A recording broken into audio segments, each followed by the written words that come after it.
Untuk menjadi petani hidroponik yang saya lakukan itu ya sangat bangga sekali ya, karena bisa seperti ini dan bisa menjadi titik utama dari ekonomi. Assalamualaikum warahmatullahi wabarakatuh. Perkenalkan, nama saya Imam Multazam Sidik, alamat Desa Danasari, RT 7 RW 1, Kecamatan Bojong, Kabupaten Tegal. Usaha saya warung hidrotani atau sayuran hidroponik ya. Awal mula hidroponik ya itu terinspirasi dari para petani. Dari para petani yang semakin kesini semakin berkurang, dan para pemuda kurang minat ke bidang pertanian. Jadi saya berusaha untuk supaya saya jadi petani walaupun saya tidak bisa mencangkul atau apa ya. Jadi saya melihat hidroponik kayaknya lebih mudah, dan hasilnya ternyata emang lebih mudah. Rata-rata kan hidroponik itu perginya ke market terus mahal. Nah, biar semua masyarakat itu mengenal tentang sayuran hidroponik. Keunggulan dari sayuran hidroponik salah satunya kualitas ya. Kualitas dari sayuran itu lebih baik daripada sayuran konvensional, karena sayuran konvensional itu ada pestisidanya dan ada obat-obat lain. Kalau dari sayuran hidroponik itu tanpa pestisida dan hanya nutrisi.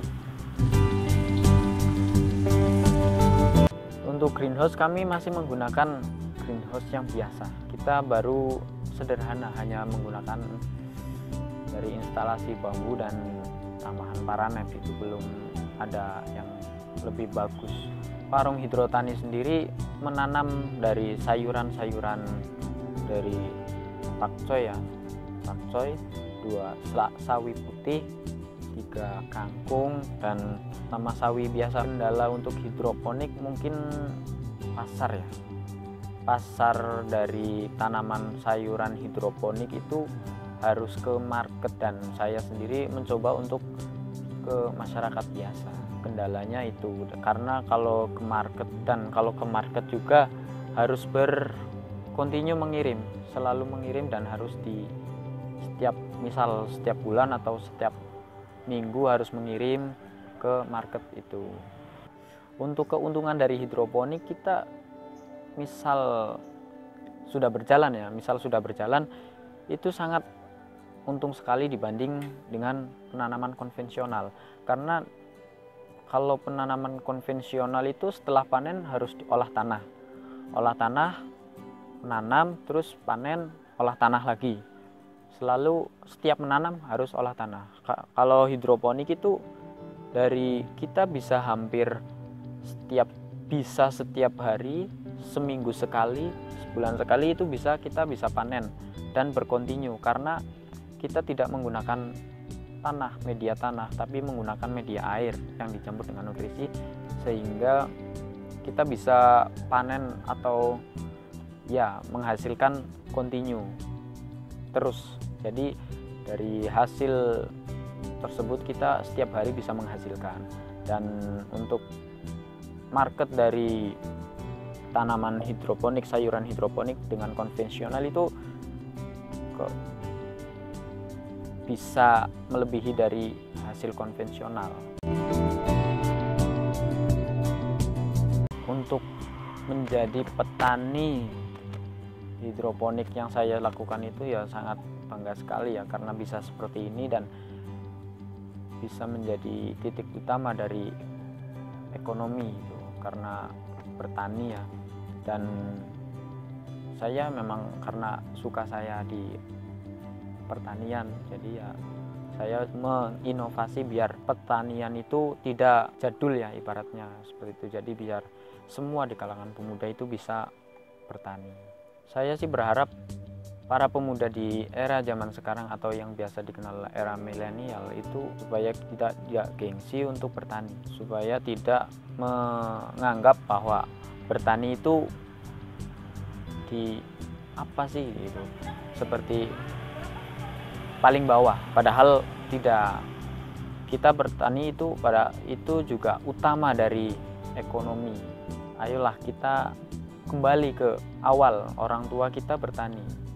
Ya, ini salah satu keunggulan dari pertanian hidroponik itu, kita bisa menjadi sampingan ya, sampingan dari pekerjaan utama.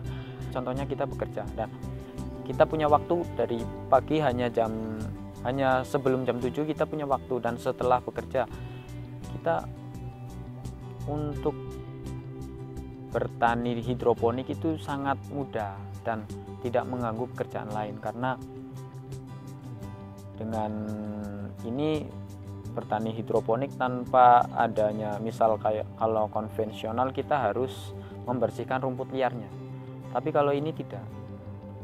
Yang penting dari bertani di hidroponik ini, kita setiap hari datang ke kebunnya atau ke greenhouse-nya supaya mengecek tanaman kita apakah ada yang bermasalah atau tidak. Mungkin bisa dilakukan setiap sore hari. Saya berharap kepada pemuda ya, khususnya yang berorientasi kepada melamar pekerjaan, bahwa itu menjadi kurang di pertanian sendiri. Kita butuhkan generasi muda terutamanya, apalagi di zaman milenial sekarang ya, yang berorientasi kepada pekerjaan. Saya harap para pemuda bisa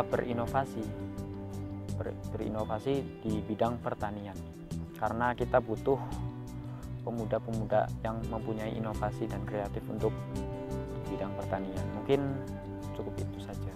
Bagi kaum muda milenial ya, jangan lupa like dan subscribe-nya Info Milenial. Wassalamualaikum warahmatullahi wabarakatuh.